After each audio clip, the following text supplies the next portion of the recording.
तो मेरे प्यारे साथियों, आज के इस वीडियो में हम लोग भारतीय जनगणना को कवर करने वाले हैं। जी हाँ, भारतीय जनगणना। तो ध्यान रखिएगा, भारतीय जनगणना। तो भारतीय जनगणना जो हम लोग कवर करेंगे वो 2011 के सेंसेक्स को हम लोग देखेंगे, क्योंकि 2011 के बाद तो अभी तक सेंसेक्स नहीं हुए हैं, लेकिन अब जो हो रहे हैं ना, उसमें अभी टाइम लगेगा 2 साल का। तो अभी भी हो रहे हैं, 2026 से स्टार्ट हुए हैं। तो ध्यान रखिएगा कि 2011 की जनगणना से बहुत सारे अभी भी प्रश्न आ रहे हैं।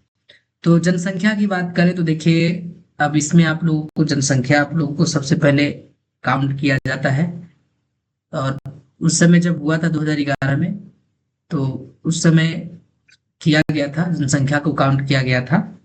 और भारत में पहली बार अगर जनगणना की बात की जाए, ठीक है, भारत में पहली बार, जी हाँ, भारत में पहली बार कब हुआ था? तो भारत में पहली बार जनगणना, मेरे प्यारे साथियों, भारत में पहली बार जनगणना जो हुआ था ना, वो 1872 में हुआ था।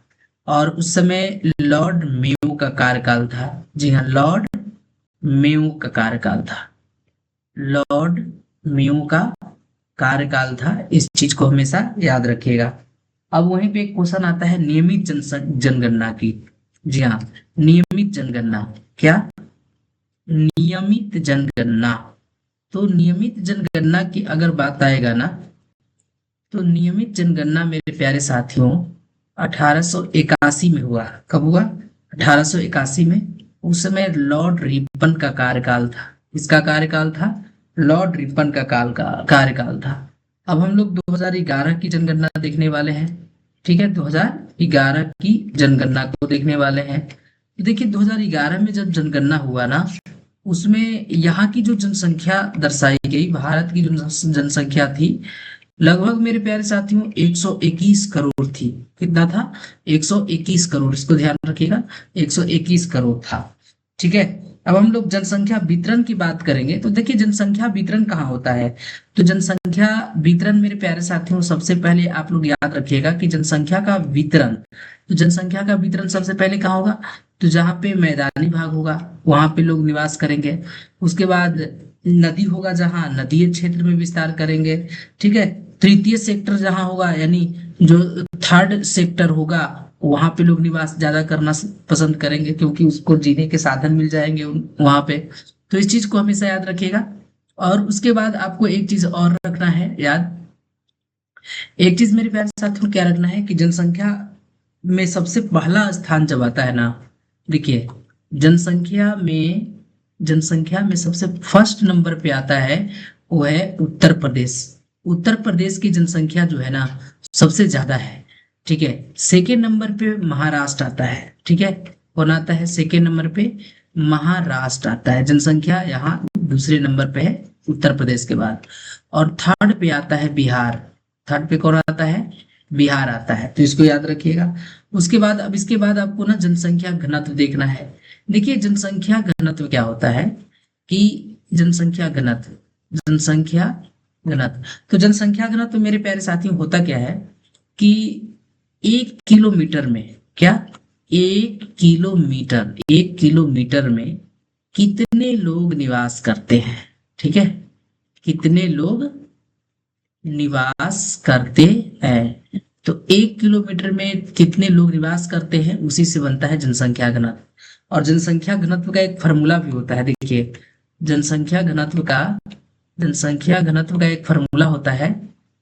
टोटल जो जनसंख्या है ना, उसको ऊपर रख दो, और नीचे टोटल क्षेत्रफल को रख दो। यही आपका जनसंख्या घनत्व बनता है।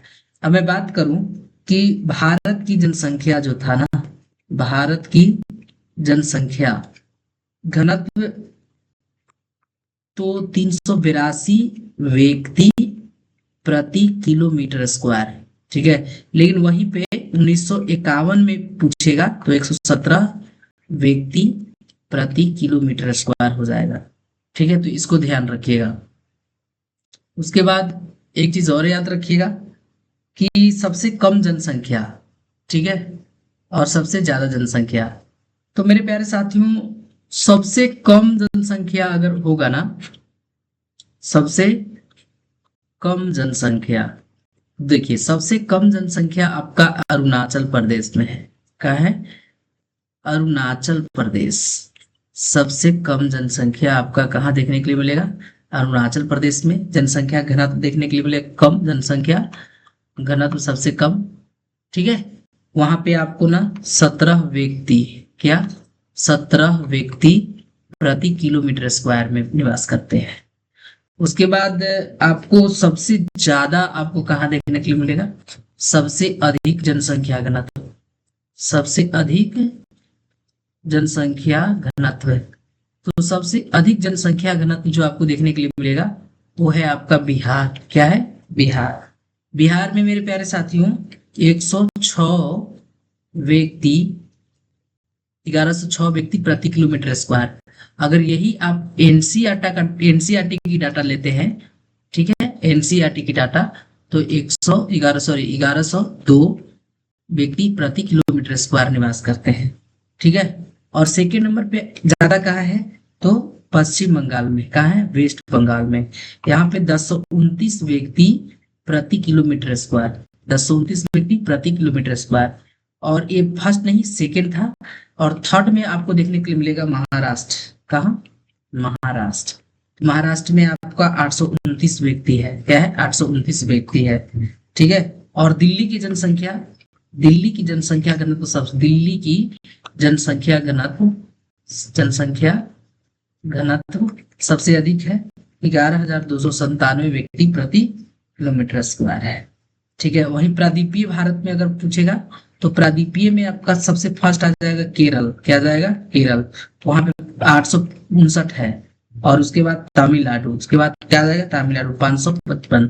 तो इस तरह से आपको याद रखना था। तो चलिए आज की वीडियो में बस इतना ही, मिलते हैं हम लोग नेक्स्ट वीडियो में। तब तक के लिए टेक केयर।